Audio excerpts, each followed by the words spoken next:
Tu vas bientôt passer ton permis pratique. En 1 minute, je te donne toutes les réponses pour la vérification extérieure.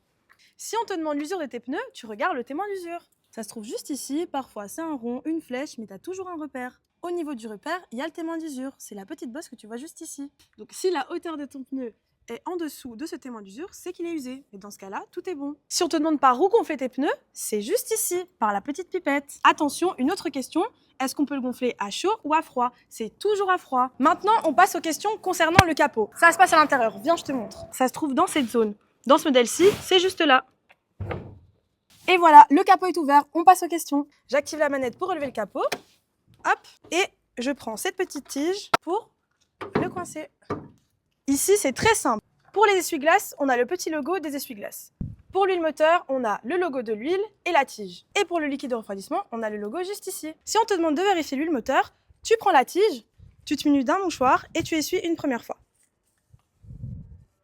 Tu replonges la tige dans l'huile. Comme tu peux le voir, si l'huile se trouve dans cette petite zone, c'est bon. Si elle est en dessous, c'est pas ok. Dans tous les cas, si tu as un problème au niveau de ton capot, les témoins seront allumés dans la voiture. Voilà, maintenant tu as les réponses à toutes les questions qu'on peut te poser avant d'aller rouler pour l'examen. On vous réserve encore plein d'astuces pour le permis pratique dans d'autres vidéos, donc abonne-toi ou alors viens t'inscrire. Et l'auto-école Simonis est localisée à Simonis et à Alma. Ciao ciao!